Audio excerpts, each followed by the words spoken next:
এবারে নির্বাচনের মেইন ইশতেহার হলো জুলাই চেতনাকে ধারণ করে। আপনি দুর্নীতি এসে দমন করবেন, নট দ্যাট দুর্নীতি করবেন না আপনি, সেইটা আগে বলেন। একটা কাক কাকের মাংস খায় না, মানুষ মানুষের মাংস খায়। রাজনীতিবিদ রাজনীতিবিদদের মাংস খায়। একটা রাজনীতিবিদ আপনার আরেকটা রাজনীতিবিদকে সেভ করছে না। দেশে বেকায়দা দেখে পাসপোর্ট নিয়ে পালায় যাবে, এই গেল একটা সাইড।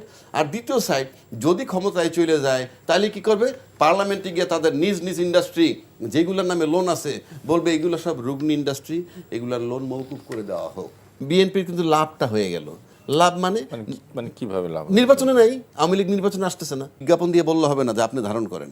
তারা 5ই আগস্টের পর থেকে এ পর্যন্ত যে দলগুলা মাঠে নির্বাচনের প্রতিদ্বন্দ্বী তাদের অ্যাক্টিভিটিস দেখতেছে, সেখান থেকে তারা জাজমেন্ট দিবে। এগুলো হলো বড় ইশতেহার। আলটিমেটলি যে রং হয়েছে আমার ধারণা বড় দলও এখন বোঝে আমার ধারণা, কিন্তু আপনি হয়তো ডিসক্লোজ করবেন না। কারণ হচ্ছে এই, আমরা যেমন ছোট ছোট পোলাপানগুলো অনেকগুলো কথা বলছে, তখন তাদেরকে আমরা ইস্টে পাকা বলছি। মানে আমরা এমন একটা গ্যারাকলে পড়ছি, অর্থাৎ দেশটাকে নিয়ন্ত্রণ করতেছে বহুকাল ধরে। রাজনীতিতে টাকা পাবে কোথায়? আপনি তো টাকাটা দুইটা ওয়ে, চাঁদাবাজি আর যদি এইভাবে পান, এছাড়া রাস্তাটা কোথায়? সবাই তাদেরকে কোণঠাসা করছে, কাজে আপনি ডাইকে নিতে নিলে বাহবা পাবেন। এটাকে বলে সস্তা বাহবা নিছেন, কিন্তু উচিত হয়নি। এখন বহু লোক কি আফসোস করে, আমাদের সাথে অনেকের কথা হয়, আফসোস করে যে তাদেরকে এত আন্ডারমাইন করাটা আমাদের ঠিক হয়নি, কিন্তু প্রকাশ্যে আসে না। নির্বাচন ঘনিয়ে এসছে, একেবারেই দোরগোড়ায়, জোরে সোরে প্রচারণা চলছে। তো নির্বাচনের পরিবেশের কথা যদি বলি, প্রচারণার পরিবেশ কেমন দেখছেন এবং নির্বাচন নিয়ে কোনো শঙ্কা দেখেন কি না, সামগ্রিক বিষয় শুনতে চাই আপনার কাছ থেকে। ধন্যবাদ আপনাকে এবং আমার সহালোচক নীলুফার মনি, শ্রোতা। হ্যাঁ, নির্বাচনে একেবারে দোরগোড়া। আজকে রাত 12টার পরই মোটামুটি স্থগিত হয়ে যাবে সমস্ত প্রচারণা। তো এক্ষেত্রে আপনি যদি দেখেন, এবার প্রথম কথা হলে মানুষ বিবেচনায় নিবে কি? সব দলই ইশতেহার দিছে, কারো ইশতেহার খারাপ না, আমার না পড়লেও বলবো যে ভালো, কারণ খারাপ কথা লিখবে না তো। কেউ লিখবে দুর্নীতি করব, কেউ টাকা পাচার করবো, এটা তো লিখবে না কেউ। কাজে ইশতেহার না পড়েই বলতেছে ইশতেহার খুব ভালো, কিন্তু মেইন ইশতেহার ওখানে না। এবারের নির্বাচনে মেইন ইশতেহার হলো জুলাই চেতনাকে ধারণ করে, এটা হলো ইশতেহার। ভোটাররা এটা বিবেচনায় নিবে। অনেকগুলা কারণ, আমি খুব সংক্ষেপে বলছি। অনেকগুলা কারণ, যেখানে কেউ 1400 মারা গেছে, ওটা লিখলে পরে আবার কেউ জিজ্ঞাসা কমেন্ট করে, রাজ্জাকি সাহেব কি জানেন 1400 লোক মারা গেছে? আরে আমরা তো প্রতিবেদন বলি, আরে 1400 লোক মারা গেছে, 14 জন মারা গেছে তো। এই যে মারা গেছে যার সন্তান, সেই লোক যে দলই থাকুক, সে যদি ফ্যাসিজমের পক্ষে কাজ করে তাহলে ভোট দিবে না, উপর দিয়ে কিছু যাই বলুক আর না বলুক। সুতরাং আপনাকে জুলাই চেতনা বিবেচনায় নিবে এবারে নির্বাচনে, কোনো সন্দেহ নাই। নতুন 4 কোটি যে ভোটার হয়েছে, তারা বিবেচনায় নেবে জুলাই চেতনাকে ধারণ করে। এখন আপনি বিজ্ঞাপন দিয়ে বললে হবে না যে আপনি ধারণ করেন। তারা 5ই আগস্টের পর থেকে এ পর্যন্ত যে দলগুলা মাঠে নির্বাচনের প্রতিদ্বন্দ্বী তাদের অ্যাক্টিভিটিস দেখতেছে, সেখান থেকে তারা জাজমেন্ট দেবে। এগুলো হলো বড় ইশতেহার। আচ্ছা, আরেকটা ইশতেহার আছে, দুর্নীতি। আপনি দুর্নীতি এসে দমন করবেন, নট দ্যাট দুর্নীতি করবেন না আপনি, সেইটা আগে বলেন যে আপনি করবেন না। অতীত দুর্নীতির বিচার করবেন, সেটা সেকেন্ডারি। আপনি দুর্নীতি করবেন না, আপনি চাঁদাবাজি করবেন না, আপনি টাকা বিদেশে পাচার করবেন না। এই গ্যারান্টি কে, মানে যারা সম্ভাব্য যারা ইশতেহার দিতেছেন, এবং এটা বিবেচনায় নিবে কিন্তু ভোটাররা, যে কাকে দিয়ে এটা পাওয়া যেতে পারে। এবং আমরা অনেক নারী বিদ্বেষী কথা আছে, যে মিস্টার এক্স নারী বিদ্বেষী, সে নারী বিদ্বেষী কিনা সেটাও কিন্তু ভোটাররা বিবেচনায় নিবে। কারণ ঋণ খেলাপি, ওই তো ঋণ খেলাপি, দ্বৈত নাগরিকত্ব, ওগুলো তো আছেই। ওগুলো যদি আপনি বলেন, তাহলে এইগুলো নিয়ে যারা নির্বাচন করতে যায়, আমি বলবো তাদেরকে, যারা এই ধরনের ঘটনাগুলো প্রার্থী হয়েছে, অ্যাটলিস্ট তারা যাতে পাশ করতে না পারে। কারণ তারা তো স্টার্টই করছে দুর্নীতি দিয়ে, যে ওনার দ্বৈত নাগরিকত্বের বিষয়ে কথা বলেন নাই, ওনার ওনার ঋণ খেলাপি নিয়ে কথা বলেন নাই। এবং এই সমস্ত লোক যদি দেশে বেকায়দা দেখে পাসপোর্ট নিয়ে পালায় যাবে, এই গেল একটা সাইড। আর দ্বিতীয় সাইড, যদি ক্ষমতায় চলে যায় তাহলে কি করবে? পার্লামেন্টে গিয়ে তাদের নিজ নিজ ইন্ডাস্ট্রি যেগুলোর নামে লোন আছে বলবে এগুলো সব রুগ্ন ইন্ডাস্ট্রি, এগুলোর লোন মওকুফ করে দেওয়া হোক। তো এই সমস্ত লোক যদি পার্লামেন্টে যায়, ভোটারদের বিবেচনায় নিতে হবে। কারণ 15-16 বছর পর একটা ভোটের সুযোগ পেয়েছেন আপনারা, একেবারে লিস্ট ধরে আমরা সবাই জানেন কারা ডিফল্টার, কারা ব্যাংক ঋণ দেয় নাই ইত্যাদি দেখেন। সুতরাং ইশতেহার হবে এইগুলা। আর একটা হলো চাঁদাবাজি। চাঁদাবাজি আমি জানি নীলুফার কাছে কেউ চাঁদা নিতে আসে না, আমার কাছেও কেউ চাঁদা নিতে আসে না, আপনার কাছেও কেউ আসে নাই। কিন্তু যিনি চাঁদা দেন তিনি জানেন কে নেয়, যিনি চাঁদা দেন তিনি জানেন কে নেয়, সে যে দলেরই হোক। আমি মনে করি এগুলো এবার ইশতেহার হবে, অর্থাৎ ভোট তাদেরকে দেবে না, অন্তত ওই 4 কোটির কথা বলছি। আর আমি যে দলেই বিলং করি না কেন, আপনি যে দলেই বিলং করেন না কেন, আপনি যদি দেখেন যে আপনার আত্মীয় একজন আহত হয়েছে জুলাই চেতনায় আন্দোলনে এবং আপনার কেউ মারা গেছে, আপনি যে দলই সেই দল যদি ফ্যাসিজমের পক্ষে থাকে তাহলে আপনি তাকে ভোট দিবেন, উপরে যাই হোক। তো ইশতেহার হবে এবার এইগুলা বিবেচনায় নেবে। আর রাজনৈতিক দলের যে ইশতেহার, এগুলো আমি কখনো বিশ্বাস করি না, কারণ এই প্রতিশ্রুতি রাজনীতিবিদদের দেওয়া একটা ধর্ম, এবং প্রতিশ্রুতি ভঙ্গ করলে বিচার হয় না। আমি যদি আপনার প্রতিশ্রুতি ভঙ্গ করি, আপনি কোর্টে মামলা করবেন, কিন্তু রাজনীতিবিদদের বিরুদ্ধে কোর্টে মামলা হয় না, কারণ তাদের একটা লাইন আছে, সুন্দর লাইন। সেই লাইনটা কি জানেন? রাজনীতিতে শেষ কথা বলতে কিছু নাই, ওইটা দিয়ে কাভার করে। এই জন্য কখনো জামাত বন্ধু, কখনো জামাত শত্রু, নো ম্যাটার। এইবার আসেন আপার কথা, কতগুলা কথা আমি সমর্থন করি। অস্ত্র উদ্ধার হয় নাই, এবং অস্ত্র উদ্ধারণে এখনো বাজারে অস্ত্র আছে। পাশাপাশি আপনি একটা লোকের বৈধ অস্ত্র জমা নিচ্ছেন। বৈধ অস্ত্র জমা নেওয়ার মানে হচ্ছে যারা সন্ত্রাস করবে তারা নিশ্চিত যে বৈধ লোকটার কাছে, যার বৈধ অস্ত্র ছিল তার কাছে অস্ত্রটা নাই।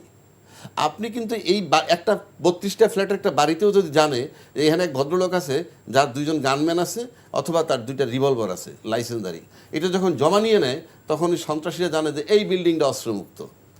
আপনি এই জমা নিয়ে কিন্তু আমাকে আরও বিপদের মুখে ফেলে দিচ্ছেন। ইভেন আপনি যদি ভোটের চিন্তাও করেন, সেক্ষেত্রে ওটাও আপনি এক ধরনের সিকিউরিটি। আপনি বৈধ অস্ত্র জমা নিচ্ছেন, অবৈধ অস্ত্র বাজারে থাকছে। এরপর আসেন 1 লক্ষ সেনাবাহিনীর কথা বলা হয়েছে মাঠে নামবে প্লাস এরা কতখানি নিরাপত্তা দিবে, তা কেন বলছি কথাটা আসছে কেন? আমরা সম্প্রতি জানি একটা ঘটনা ঘটছে আপনার জাহাঙ্গীর গেটে বোধহয় জাহাঙ্গীর গেট বা কোনো গেটে প্রবেশ পথে ঢাকা 17-এর একজন প্রার্থী জামাতের, তার নাম খালিদুজ্জামান। উনি ওটার ভিতরে ঢুকতে গেছেন, উনি বাধাপ্রাপ্ত হয়েছেন, বৈধভাবেই তাকে বাধা দিছে যে তার কাছে গানম্যান ছিল। আপনি প্রায়র পারমিশন ছাড়া, প্রায়র পারমিশন বলতে এটা ক্যান্টনমেন্ট বোর্ড অথবা স্টেশন কমান্ডারের পারমিশন লাগে, নাহলে আপনি যেতে পারবেন না, কারেক্ট। এবং সেখানে সে কিছু উদ্যত্তপূর্ণ আচরণও করছে, আমরা দেখেছি, প্রত্যাশা করি নাই। এবং সে তুলনা করছে তারেক জিয়ার সাথে যে উনিও প্রার্থী আমিও প্রার্থী, মানে বিষয়টি নিলাম তারেক জিয়া যেতে পারলে আমি পারবো না কেন, সেটা বলে নাই, সে মিন করে। তো এটা একটা বার্তা দেয় যে লেভেল প্লেইং ফিল্ড নাই, আমি সে জায়গায় যাচ্ছি না, আমি যাচ্ছি নিরাপত্তার জায়গাটা। ওইখানে যে ঘটনাটা ঘটছে সেটা যে বডি অন ক্যামেরায় যেটা আর্মি ধারণ করছিল, সেটা যখন বাইরে চলে যায় এবং সেটা যখন সোশ্যাল মিডিয়া আসে, তখন আমার কাছে একটা প্রশ্ন আসে যে আপনি তো নিরাপত্তার কথা বলে আমাকে ঢুকতে দিলেন না, কিন্তু আপনার বডি অন ক্যামেরার ছবি যখন চলে যায় বাইরে এবং সেটা যখন আমার সোশ্যাল মিডিয়ায় চলে আসে, তখন তো আপনার আপনার নিরাপত্তা আপনি দিতে পারতেছেন না। আপনি যখন আপনার নিরাপত্তা দিতে পারতেছেন না, আপনি যে অন্য নিরাপত্তা দিবেন, মানে আমি কিভাবে আশ্বস্ত হব এর উপরে, এটা আমার কোশ্চেন মার্ক। আরও যে ইনফরমেশন যায় নাই সেটাও তো আমরা জানি না, আমি ধরে নিলাম আর যায় নাই, কিন্তু যেতেও তো পারে। এটা আমার একটা উদ্বিগ্নর জায়গা। এইবার আসেন প্রশাসনের কাজ। আরও প্রশাসন কি ফ্যাসিজমের পক্ষে আছে না বিপক্ষে আছে? একটা এক্সাম্পল দিলে আপনি বুঝবেন। আপনি জানেন আব্দুল মোমেন সাহেব, সাবেক পররাষ্ট্রমন্ত্রী, উনি ঘটনার 5ই আগস্টের পরে 8.5 মাস না 8 মাস পরে দেশ থেকে বেরোইছেন। এটা উনি দাবি করেছেন, কিন্তু ওনার দাবিটাই তো আমি ধরবো, আমি কি এটা ভেরিফাই করবো? না, ভেরিফাই না, এটা উনি যখন বলতেছে সেটা আমি নিব না আমলে? না, সেটা আপনি নেন, আমি সেটা নিয়েই তো বলতেছি। উনি কি বলছেন? বলেন। উনি বলছেন আমি 8 মাস পরে বের হয়ে আসলাম। কিভাবে? আমি 8 মাস পর বের হয়ে আসছি প্রশাসনের সহযোগিতায়। উনি এর ভিতরে 6 বার সিম পাল্টাইছেন, 5 বার ঘর বদল করছেন, বাসা বদল। তাহলে এই বদলটাও প্রশাসন জানতো। তো একটা সরকার ক্ষমতায়, মানে অন্তর্বর্তীকালীন সরকার, সেটা থাকা অবস্থায় আপনি 8 মাস যাবৎ সহযোগিতা নিয়ে যখন ফ্যাসিজমের পক্ষের লোক প্রশাসনের সহযোগিতা নিয়ে যখন বেরোয়, তারপর সে গিয়ে বাইরে বলে, তাহলে অন্য যারা বেরোইছে তারা তো ওই সহযোগিতা নিয়েই বেরোইছে। তাহলে আপনি যদি নির্বাচনের ক্ষেত্রে চিন্তা করেন, তারা ফ্যাসিজমের পক্ষে আছে প্রশাসন, যেহেতু সেই কথাটা বলছে, তাইলে তো নির্বাচনের ক্ষেত্রে তারা যদি এইটা বিবেচনায় নেয় যে কোন দলটা ক্ষমতায় আসলে পরে ফ্যাসিজমের পক্ষে পাতিত্ব হয় কিংবা প্রশাসন নিরাপদে থাকে, এই প্রশ্নটা যদি আসে, তাহলে তো নির্বাচন নিয়ে একটা শঙ্কা থাকেই।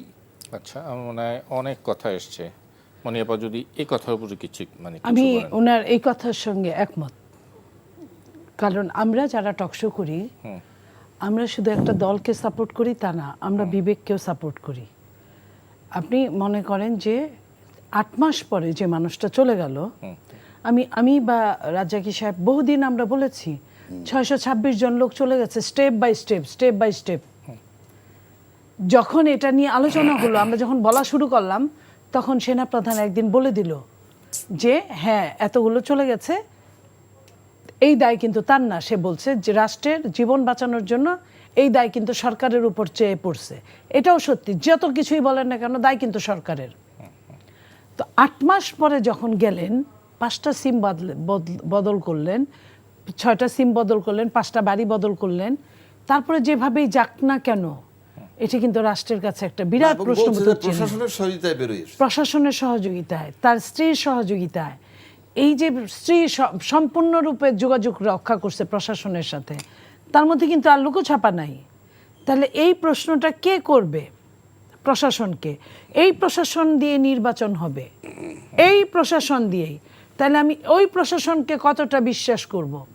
আমি আরেকটা কথা আজকে আসে, আমি নাম বলছি না, কোনো একজন মানুষ 1-11 সময় আমলা, আপার ক্লাসের আমলার ফ্যামিলি, বুঝেন যে 1-11 সময় যে বিএনপির সাথে যারা ছিল, বড় আমলা হোক, তারা প্রত্যেকেই কট হওয়ার পথে।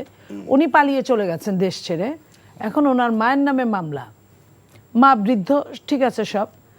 আমি এই পর্যন্ত শুনেছি, আমি জানি না এই কথাটা বললে কি হবে, ওনার মাকে বোর্ডিং পাস দিয়ে সব কিছু ইমিগ্রেশন ক্রস করে বিমানে ওঠানো হয়েছে।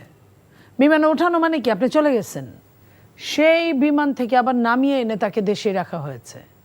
আমৃত্যু সে দেশে ছিল।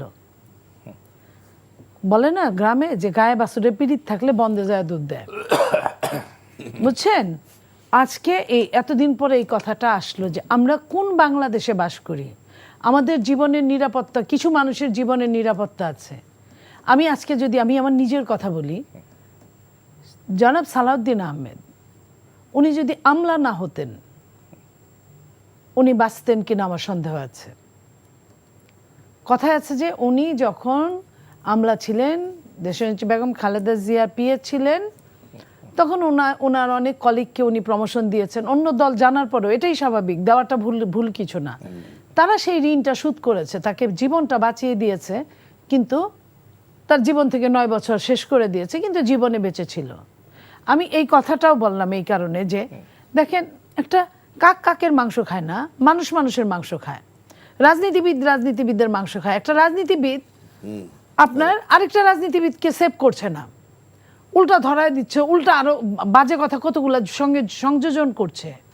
কিন্তু আপনি দেখেন একজন আমলা আরেকজন আমলাকে, আমি কিন্তু এখানে আমলার কথা বললাম, ওই পররাষ্ট্রমন্ত্রী উনিও কিন্তু আমলা ছিলেন, যে সুবিধাটা পাইছে শুধু কিন্তু মন্ত্রী হওয়ার জন্য পায় নাই, নাকি আমলা ছিলেন, আমলারা তাকে সহযোগিতা করছে। এই যে সহযোগিতা, এই যে জিনিসগুলো, তাইলে আমরা কার বিরুদ্ধে কি যুদ্ধ করি? আমরা তো তাকে মেরে ফেলার জন্য চাইনি, আমরা তাদের যারা অন্যায় করেছে তার শাস্তি চাই। উনি যদি অন্যায় না করে থাকে তার শাস্তি আমি চাই না। তো এই জায়গাগুলো আমাদের কোনখানে চেঞ্জ আসছে? কোথাও চেঞ্জ আসে নাই। এবং আপনার নির্বাচনে আপনার লেভেল প্লেইং ফিল্ড কি আছে এখনো না? কিন্তু দুই দলই কিন্তু এই একই কথা বলছে। দুই প্রধান দুটি দল বা জোট একজন অপরের বিরুদ্ধে দোষারোপ করছে। দোষারোপ করা রাজনীতিটা আছে। হ্যাঁ, এটা সারা জীবনই ছিল, সারা জীবন ছিল। আমার কথা হলো চেঞ্জটা কোথায়? আমি উনি তিনজন এক হয়ে একটা সরকার উৎখাত করলাম। যখন আমরা তিনজন কি এটা বুঝি না, আমাদের মধ্যে যদি চরম গরমিল থাকে, ওই যাকে উৎখাত করছে সে কিন্তু এই বাড়িটা, এই দেশটা কিন্তু তারও, সে কিন্তু সুবিধাটা নিবে 100%। এটা রাজনীতিবিদরা খুব কম বোঝে। তো এইটা পাগলেও তো নিজের বুঝটা বুঝে ভাই, যে 3 বেলা আমারে খাইতে হবে, না খাইলে আমি মারা যাবো, নইলে আমি মারামারি করতে পারবো না, নইলে আমি আরেকজনের বাড়িতে আগুন দিতে পারবো না, নইলে আমি আরেকজনের ভয় দেখাতে পারবো না। তো যদি পাগল যদি বুঝে থাকে, তাইলে সাধারণ মানুষ কেন বুঝবে না? সাধারণ মানুষ বোঝে, কিন্তু রাজনীতিবিদদের একটা মানে চাহিদা আছে বা একটা আকাঙ্ক্ষা আছে যে আগে চেয়ারে বসে নেই, যেভাবে হোক। আপনি কি বুঝেন যে যেভাবে যে ডিজাইনটাকে ডিপেন্ড করে একটা নির্বাচন হতে যাচ্ছে, যদি হয় হতে যাচ্ছে, সেই ডিজাইনটা চালু থাকলে বাংলাদেশের উপর কত বড় খরচ যাবে বাংলাদেশের উপর। আপনার কিন্তু এমনি আপনার দাম চারা না, আমার দাম 12 আনা, ওনার দাম 1 টাকা। এই 1 টাকা 12 আনা বাদ দিয়ে যখন 4 আনা নিবে, আপনার বুঝতে হবে এইখানে শুভঙ্করের মস্ত বড় ফাঁকি আছে। সেই ফাঁকিটা কিন্তু আমার, আপনি বা ওনার জন্য না, এই দেশটার জন্য। তো এই দেশটার 12টা বাজাইতেছি আমরা নিজেরা। আমার মনে হয় এই শুভঙ্করের ফাঁকি একটু বুঝতে চাই অ্যাডভোকেট আবু হেনা রাজ্জাকের দিকে। রাজ্জাকি ভাই, আমি যদি একটু সরাসরি আলোচনায় আসি, যেটা আমি শুরুতে বলছিলাম যে প্রচারণায় এ যাবৎ প্রচারণায় কোনো ব্যতিক্রম কোনো আপনি লক্ষ্য করছেন কি না? আমরা যারা সাংবাদিকতা করি, যারা আছি, তারা কিন্তু আমরা সাদা চোখে তেমন কোনো ব্যত্যয় দেখছি না। হয়তো লেভেল প্লেয়িং ফিল্ড নিয়ে কথা আছে, যে একজন হয়তো খুব বেশি হয়তো সুযোগ পাচ্ছে, এটা আরেকজনের আরেক প্রার্থীর বক্তব্য। এর বাইরে কি কোনো বিশেষ কোনো কিছু লক্ষ্য করছেন যে প্রচারণায়? না, যেমন ধরেন আমরা এই 5 আগস্টের পরে কি চাইছি? কিছু সংস্কার আমরা চাইছি। কোনো সংস্কার হয় নাই, কোনো সংস্কার কিন্তু হয় নাই। সংস্কার প্রস্তাব আকারে জুলাই সনদের ভিতরে আছে, যেটা গণভোট আকারে পাশ হইলে তারপরে সংসদের 180 দিনের মধ্যে করবে, সংসদের দয়ায় অ্যাপ্রুভাল হবে। আচ্ছা, এটা হলো সবচেয়ে একটা ব্যথার জায়গা। কেন ব্যথার জায়গা? আপনি যে নির্বাচনটা করতে একই দিনে গণভোট আর এই সংসদ নির্বাচন হইল, এটা যে কত বড় ব্লান্ডার হয়েছে, এটা তো বিএনপির দাবির মুখে পড়তে হয়েছে। আমি সেটাই তো বলতেছি। এটা যে কত বড় ব্লান্ডার হয়েছে, এটা নির্বাচনটা হয়ে যাওয়ার পরে বুঝবেন। কারণ আপনি যে নির্বাচনে যাচ্ছেন, যেটা আমি আগেও বলছি এখনো বলি, আপনি তো কনসাস লোক, আপনি কিন্তু এবারের ইশতেহার এইটা শুনেন নাই যে প্রধান নির্বাচন কমিশন ইশতেহার ঘোষণার সময় বলছিল যে আমি বাংলাদেশ সংবিধানের এত নম্বর অনুচ্ছেদ মোতাবেক ইশতেহার ঘোষণা করছি। উনি বলেননি, উনি ইশতেহার দিছেন। তাহলে উনি যে ইশতেহার দিলেন কোন সংবিধান বলে? নির্বাচন হওয়ার পর ক্ষমতা হস্তান্তর হবে, কোন সংবিধান বলে কে কারে ক্ষমতা হস্তান্তর করবে? আপনি দেখেন, আমি ছোট মুখে বলে গেলাম, এই জটিলতা আসবে। কিন্তু গণভোটটা জামাত বলছিল যদি আগে হয় তাহলে ওইটার আলোকে নির্বাচনটা হতে পারতো। এখন প্রশ্ন হচ্ছে যে এই কেন সরকার একসাথে দুইটা দিল, ফাইনালি তারটা কেন চুজ করলো? এটার কারণ হচ্ছে যে আমরা শুরুর দিকে যদি আমরা তাকাই, তাহলে আপনি দেখবেন যে রাষ্ট্রপতি অপসারণ করতে চেয়েছিল ছাত্ররা, তখন কিন্তু বড় দল থেকে বলছে, বিএনপি বলছে যে রাষ্ট্রপতিকে অপসারণ করলে সাংবিধানিক সংকট হবে। যাক, তারা কি বুঝে বলছে তার বুঝ, আমার ছোট মাথায় ধরে না। কেন ধরে না? শেখ হাসিনাও তো সাংবিধানিক ছিল, তাকে সরাইলে সংকট হইল না, ওনারে সরাইলে হবে। অথচ উনি কিন্তু ওই স্বৈরাচারের অংশ বা ফ্যাসিজমের পার্ট, তাকে আমি রেখে দিলাম, গেল একটা। তাহলে কার ইচ্ছে হলো? বিএনপির ইচ্ছায়। তারপরে যখন আওয়ামী লীগ নিষিদ্ধকরণের প্রশ্ন দাবি তুললো, ছাত্ররাই তুলেছে, তখন কিন্তু আবার বিএনপির পক্ষ থেকে বলা হয়েছে যে আমরা কোনো রাজনৈতিক দল নিষিদ্ধ করার পক্ষে না, সেটা জনগণের সিদ্ধান্ত।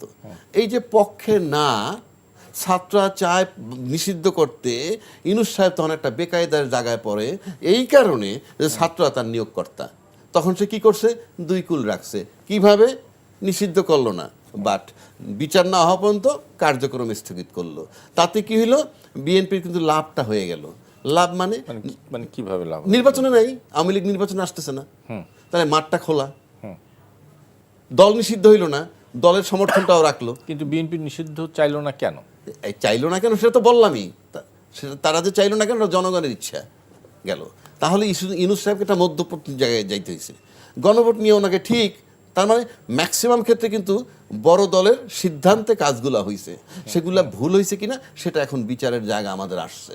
এই যে গণভোটটা একই দিনে নিল, সেটা কিন্তু বড় দলের সিদ্ধান্তে, কিন্তু আলটিমেটলি যে রং হয়েছে, আমার ধারণা বড় দলও এখন বোঝে, আমার ধারণা। কিন্তু আপনি হয়তো ডিসক্লোজ করবেন না, কারণ হচ্ছে এই আমরা যেমন ছোট ছোট পোলাপানগুলো অনেকগুলো কথা বলছে, তখন তাদেরকে আমরা ইস্টে পাকা বলছি, কিন্তু বয়স কিন্তু কারো 25-এর নিচে না, উপরে ছাড়া। পার্লামেন্টের মেম্বার যদি 25-এ আপনি হইতে পারেন, এমপি হইলে তারা কিন্তু 70 বছরের বয়সের বা 59 বছরের বয়সের সচিবও তারা স্যার ডাকে। কিন্তু এখন মানে আমরা এমন একটা গ্যারাকলে পড়ছি, অর্থাৎ দেশটাকে নিয়ন্ত্রণ করতেছে বহুকাল ধরে মিডিয়ায় আমলা এবং বিজনেস অলিগার্ক, যারা এই 3টা সেক্টর রাজনীতিবিদদের ব্যবহার করে। কেন? বিষয়টা হচ্ছে এই সব কিছুর ঘুরে সূত্র হইল টাকা, সব কিছুর কেন্দ্রবিন্দু ঘুরে ফিরে টাকা। এই টাকাটা কিন্তু একমাত্র বিজনেসম্যানদের কাছে, বিজনেস অলিগার্ক যাদেরকে আমরা বলি। রাজনীতিবিদদের কাছে টাকা নেই। শেষ করতে দেন। ওই যে রাজনীতিবিদ ব্যবসায়ীদের কাছে যে টাকাটা আসে, সেটা রাজনীতিবিদদের একটা অংশ দিয়ে রাজনীতিবিদদেরকে কিনে রাখে। ফলে উনি যে ব্যাংকের ডিফল্টার, সেটা রাজনীতিবিদরা যে দল ক্ষমতায় থাকে তাকে সেভ করে। আমি কি বুঝাইতে পারছি আপনাকে? না, বুঝাতে পারছি, কিন্তু আপনি এত সরলীকরণ করে বলছেন। আমি যে সেটা আপনি রাজনীতিবিদদের টাকা পাবে কোথায়? আপনি তো টাকাটা দুইটা ওয়ে, চাঁদাবাজি আর যদি এইভাবে পান, এছাড়া রাস্তাটা কোথায়? নিজস্ব কিছু নাই, সেটা তো অন্য কথা। আমি এই যে নিজস্ব বললেন, আপনি তো আমারে প্রশ্ন করেন কেন? আপনি এই দেশে থাকেন তো? না, আপনার মতন এরকম এত ঘনিষ্ঠভাবে তো আমি জানি তো না সবকিছু। আমি তো সরলীকরণ 100 ভাগ করি নাই, করছি। 100 ভাগ না করলেও বাদও রাখেন নাই। বাংলাদেশে কোথাও, পৃথিবীর কোনো দেশে, উন্নত বিশ্বে রাজনীতিবিদ কোনো পরিচয় নাই। যা আমি রাজনীতিবিদ এই পরিচয় লন্ডন আমেরিকা কোথাও যদি দেখাইতে পারেন, আমি আপনার টক শোতে আসবো না। তাহলে তো ধন্যবাদ। সমস্যা।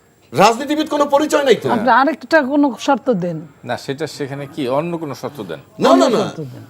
আমি বলছি রাজনীতিবিদ কোনো পরিচয় না, নাই। আচ্ছা, হইল নালে আমাদের দেশের এখানে আপনি যখন রাজনীতিবিদরা- রাজনীতিবিদ পরিচয় দিচ্ছেন, কেন বলছি কথাটা? আপনি গত 18 মাসে দেখছেন এই এনসিপির ছেলে পেলে বা ছাত্রদেরকে এনে বহু সাংবাদিক প্রশ্ন করছেন, আপনি করেন বা XYZ যেই করুক, আপনার আয়ের উৎস কি, আপনি কিভাবে চলেন, কেউ কইছে টিউশনি করি, ইত্যাদি ইত্যাদি নানান বিষয়। এবং কোন একটা মেয়ে, আমার নামটা মনে নাই, তাকে একবার জিজ্ঞাসাবাদ করার পর তার কাপড় নিয়ে প্রশ্ন করছিল, নতুন কাপড়। আমরা একটা নতুন কাপড়ও পরতে পারবো না। এটা কেন বলছি? আমি বলছি না ধোয়া তুলসী পাতা, না। কিন্তু আমার প্রশ্ন হচ্ছে এইটা, 1 নম্বর, আপনি যদি আমার ইনকাম জানতে চান, এটা ডিসক্লোজ করতে আমি বাধ্য না, 1 নম্বর। কারণ আমার জায়গা আছে যেখানে এটা রাখা আছে, আপনি সেখান থেকে গিয়ে জানতে পারেন। সেই কি বলে, ইনকাম ট্যাক্স অফিস, মানে রিটার্ন যেখানে আছে, ওটা আপনি পাবেনই, এটা কোনো বিষয় না। তারপরে যদি আপনি জিজ্ঞেস করেন, আপনি আমাকে এই ডাইকে জিজ্ঞেস করতে পারতেছেন, তাহলে আরো বড় বড় দায়িত্বশীল যে দলগুলো আছে, তার কি 5টা-10টা লোকরে আপনি এসে জিজ্ঞেস করতে পারছেন ইন্টারভিউ? এখনো তো চ্যালেঞ্জ করছি, পারবেন না। না, সেই সক্ষমতা কি আমরা অর্জন করতে পারেন নাই। পেরেছি কিনা? তাহলে আপনি ওদেরকে ডাকলেন, সেই সক্ষমতা পাইলেন কোথায়? কারণ আপনি জানেন যে ফ্রম ডে 1 প্রশাসন, বড় রাজনৈতিক দল সবাই তাদেরকে কোণঠাসা করছে, কাজে আপনি ডাইকে ইন্টারভিউ নিলে বাহবা পাবেন। এটাকে বলে সস্তা বাহবা নিছেন, কিন্তু উচিত হয়নি। এখন বহু লোক কি আফসোস করে, আমাদের সাথে অনেকের কথা হয়, আফসোস করে যে তাদেরকে এত আন্ডারমাইন করাটা আমাদের ঠিক হয়নি, কিন্তু প্রকাশ্যে আসে না। কেন আসে না? কেন বলে? কারণ তারা দেখতেছে সিনারিওটা যে আমরা কোনো পরিবর্তন ইনফ্যাক্ট করতে পারি নাই। কারণ এখনো আমরা সেই গণভোটের দিকে তাকায় রয়েছি। যদি গণভোটটা পাস হয় আর সংসদ নির্বাচন করে যারা যাবে তাদের করুণায় যদি অ্যামেন্ডমেন্ট হয় ওই মোতাবেক, তাইলে কিছু পাইতেও পারে। আচ্ছা রাজ্জাক ভাই, যদি ধরে নেই, আমি একটু, যেহেতু আপনি আইন অঙ্গনের মানুষ, কোনো কারণে যদি গণভোট না হয় তাহলে কি হবে? কঠিন বেকায়দা আমি বলছি তো। যেমন স্ট্রেট প্রশ্ন আসবে, কোন সংবিধানের অধীনে নির্বাচনে আপনি ওই জায়গাটা গিয়ে দাঁড়াইলেন, কিভাবে দাঁড়াইলেন আপনি বলেন না আমাকে। না, আপনার কাছ থেকে শুনতে চাই আমি। ইয়েস, এটা অবৈধ হবে। কি নির্বাচনটাই অবৈধ হবে? নির্বাচনটাই অবৈধ। আপনি কোন আইনে আসছেন? ইউনূস সাহেবের যে আমরা একটা জুলাই ঘোষণাপত্র বানাইছি, খেয়াল আছে? জুলাই ঘোষণাপত্র, সেখানে ওই একটা জায়গা ছিল, আমি বারবার বলছি, আপনার চ্যানেলে এসেও বলছি, ওখানে কিন্তু বলছে ওনাকে অন্তর্বর্তীকালীন সরকারি স্বীকৃতি দিছে, উনি 106 ধারা মোতাবেক বসছেন, এবং উনি ওখানে যদি লিখতো ওনার মেয়াদ 8ই আগস্ট 2024 থেকে 30 জুন 2026 পর্যন্ত দেওয়া হইল, এবং এই মেয়াদের মধ্যে উনি একটা নির্বাচন করে যাবেন, এবং নির্বাচন করে নির্বাচিত সরকারের হাতে ক্ষমতা হস্তান্তর করে যাবেন, এবং এই ঘোষণাপত্রটাকে ছিল অন্তর্বর্তীকালীন সময়ের জন্য একটা অস্থায়ী সংবিধান, সেই মোতাবেক তারে দিলে সংসদে যাওয়ার পর তারপর আপনি গণভোট নিয়ে কথাবার্তা বলেন, টানা হাসটা করেন। আমি আজকে বলে রাখলাম তো, ইলেকশনটা হয়ে যায়, আপনি দেখবেন এই জটিলতা হবে যে ক্ষমতা কিভাবে হস্তান্তর করা হবে। ও দিবে কে? ইতিমধ্যে আসিফ নজরুল সাহেব বলে প্রধান নির্বাচন কমিশনার দিবেন। না, উনি ডাইরেক্ট মানে বলে নাই, উনি অপশনগুলো বলেছে যে অপশন যদি, মোতাবেক সে দিতে পারে। হ্যাঁ, আপনি তো আপনি যে সংসদ সদস্য হইলেন, আপনি কোন আইন মোতাবেক, আপনি তো একটা বৈধ লোক গিয়ে সামনে দাঁড়াবেন, হ্যাঁ, সেইটা তো দাঁড়াইতে হবে। তো সেটা আপনি দাঁড়াইছেন কি, এই প্রশ্ন আসবে, দেখেন আপনি। না, সেই প্রশ্ন তো আর যদি না আসে, না, অল্টারনেট তো আছে, ডেপুটি স্পিকার না ওদের চ্যাপ্টার বাদ, ওটা তো বলেই দিচ্ছে। হ্যাঁ। স্পিকার পদত্যাগপত্র করছে, তার ট্রেস নাই। ডেপুটি স্পিকার ইয়েতে বা জেলে জেলখানার ভিতরে আছে, সে দিতে পারবে না। ওটা নিয়ে প্রথম হলে ওই জায়গাটা আসবে, আমি সেই জায়গাটা বলছি, কিভাবে সলভ করবে সেটা তাদের ব্যাপার। না সলভ উনি একটা ওয়ে বলেছেন যে রাষ্ট্রপতি একটা জি আরে ওটা তো বইলে দিচ্ছেন, আপনি আসেন না ওই পর্যন্ত, আপনি তো ওটা তো থিওরি দিয়ে দিলেন, ব্যবহারিক প্রক্রিয়া আসেন না, আমি সেটা বলছি। থিওরিতে বলছিলাম সংস্কার করুন, ব্যবহারিক প্রক্রিয়া হয়েছে কোনো সংস্কার? তা আপনি সেই জায়গায় অন দ্য ওয়ে তো ওই যে অন দ্য ওয়ে তো বললামই। ইয়েতে মেট্রিকুলার ডিজাইনের কথা এসছে, তারপরে ব্যালট পেপারের কথা আসছে, সব কিছু নিয়ে একটু শুনি। ধর এবারই দেখলাম মানে 5ই আগস্টের পর থেকে মেটিকুলাস ডিজাইন এই শব্দটা চলে আসতেছে একেবারে লম্বা সময় ধরে। মব, মেটিকুলাস, তারপরে মব, তারপরে ধরেন এই ইয়ে বানানো, ছাপানো, ব্যালট ছাপানো, সিল বানানো, সিল বানাইলে ব্যালট বানাইলে বলবে না। তারপর আমি ওইটাই তো বলতেছি। তারপরে ধরেন কতগুলো শব্দ, গুপ্ত, সুপ্ত, তারপরে এক দলের লোক আরেক দলে ওই পরিচয় গোপন করে থাকা, এই গুপ্ত সুপ্তর মধ্যে পড়ে। এগুলা এবার প্রথম পেয়েছি, মানে এই শব্দগুলা নতুন হয়েছে। এখন যদি আপনি রাজনীতি ধরেন যে আমি কৌশল করব, আমি কৌশল করলে তো আমার কিছু করার নাই। এখন আমি যদি বলি আপনি সুপ্ত রাজনীতি করেন বা গুপ্ত রাজনীতি করেন, এটা আপনার যদি কৌশল হয়, সেটা আপনার কৌশল থাকতে পারে। আমি সেই কৌশল নিতে পারতেছি না, এটা আমার ব্যর্থতা। কিন্তু আপনার কৌশল তো অপরাধ নয়, কারণ রাজনীতিতে আপনি তো উইন করবেন। যেমন আজকে মেটিকুলাস ডিজাইন যদি বলে সরকারের মেটিকুলাস ডিজাইন ছিল, রাজনীতির উদ্দেশ্য যদি ক্ষমতা যাওয়াই হয়, তাই তো হচ্ছে। এখন ক্ষমতা নিয়ে তো মারামারি, এ তো রাজনীতি করতে গেলেই যে ক্ষমতায় যেতে হবে, সেটা হলো যারা রাজনীতি করতে তারা। কিন্তু আমরা দূর থেকে মনে করি এই যে কথা বলতেছি, এখান থেকে কেউ 2-5টা শব্দ যদি রিসিভ করে, এটাই আমাদের রাজনীতি আমরা মনে করি। যদি কেউ সিদ্ধান্তটা সরকার গ্রহণ করে, এটা আমাদের রাজনীতি, এটাও হতে পারে। আর ক্ষমতায় যাওয়াই যদি রাজনীতি হয়, তাহলে আমার কাছে মনে হয় এই যাবৎকালে বাংলাদেশের ইতিহাসে 85 বছর বয়সে ইউনূস সাহেব ক্ষমতায় গিয়ে দেখাই দিছে যে সে সবচেয়ে ভালো রাজনীতিবিদ। কারণ 85 বছরের বয়স, হাঁটা চলার কথা না, সেই ক্ষমতায় গেছে। এখন আসেন, আমি আপার কথা দ্বিমত করছি না, অ্যালফাবেটিক্যালি বলতেছেন, সেখানে অনেক ব্যাপার আছে, স্বরের পরে আকারের সম্পর্ক ইত্যাদি ইত্যাদি। তার অভিযোগ আমি সব আমলে নিলাম যে কারেক্ট। কিন্তু প্রশ্ন হচ্ছে যে যেই ব্যালটটা ছাপা হয়েছে, এখানে মাত্র 2টা মার্কাই অন্যতম, 3টা যদি ধরি, একটা লাঙ্গল, একটা দাড়িপাল্লা, একটা ধানের শীষ, শাপলাকলি একটা, হ্যাঁ শাপলাকলি।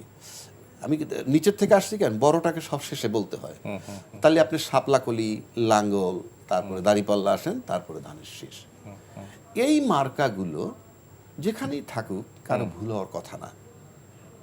এখন কালি মারার পর যদি লেপটায় যায়, সেখানে একটু সতর্কতার দায়িত্ব সবাই। এটা তো যে কোনো জায়গায় যদি আপনি সিল দেন, ওইখানে ওই ব্যালটে সিল নাই, ওই ব্যাপারে হলো টিক। যাই হোক, আমি সুতরাং ওইটা আমি বলছি আপনার অভিযোগ কারেক্ট, অভিযোগ কারেক্ট হলো কিভাবে আমি বলি তার অভিযোগ তো নাই। না বলি আমি সিল নাই, ওই লেফটানো না ব্যালটে যে টিক দিবে, রাইট, যেটা আমি বলি পোস্টাল, হ্যাঁ হ্যাঁ পোস্টালে সিল আছে, না টিক আমি বলি টিক, না পোস্টাল ব্যালটে সিল না, পোস্টাল ব্যালটে টিক। কাঞ্চন ভাই, আপনি ওটা মেনে নিলাম, টিকে কোনো প্রবলেম নাই, আমি বলি টিকে প্রবলেম নাই।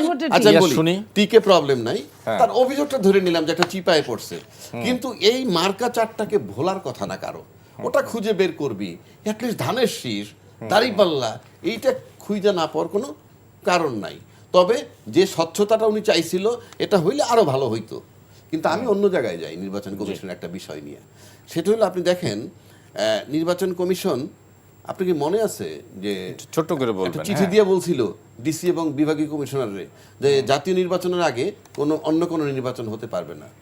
সেই চিঠির ভিত্তিতে শাহজালাল বিশ্ববিদ্যালয়ের নির্বাচন বাতিল হয়ে গেছে এবং হাইকোর্ট পর্যন্ত গড়াইছে। এবং ওই চিঠিতে লেখা ছিল এই যে জাতীয় সংসদ নির্বাচন এবং গণভোটের উপরে যাতে প্রভাব না বিস্তার করে সেই জন্য এটা বন্ধ করা হয়েছে। অথচ আমরা সবাই বলছি, নীলুফার পারও বলছে যে বিশ্ববিদ্যালয় নির্বাচনে জাতীয় পর্যায়ে কোনো প্রভাব পড়ে না। তাহলে এবার মনে হইতেছিল ওই চিঠিতে যে প্রভাব পড়তো। এই যে প্রভাব পড়তো সেটাকে ইলেকশন কমিশন থামাইয়ে দিল। এটার মানে, কারণ আপনি তো ওই নির্বাচন থামাইতে পারবেন না, এই কারণে ওটা আপনার অধীনস্থ না, ওটার জন্য ডিসি ব্যবহার হবে না, এসপি ব্যবহার হবে না, আপনার নির্বাচন কমিটির লোক ব্যবহার হবে না। আপনি বন্ধ করলেন কার ইশারায়, কেন? অর্থাৎ এই যে প্রভাব পড়তো এটাকে আমি ইনডাইরেক্ট ইলেকশন ইঞ্জিনিয়ারিং এর শেষ করতে প্রথম হবে আমার। পার্ট মনে করতেছি, এবং এটা দিয়ে প্রমাণ করছে ইলেকশন কমিশন যে সে বড় দল দ্বারা প্রভাবিত এবং সে নিরপেক্ষ নয়।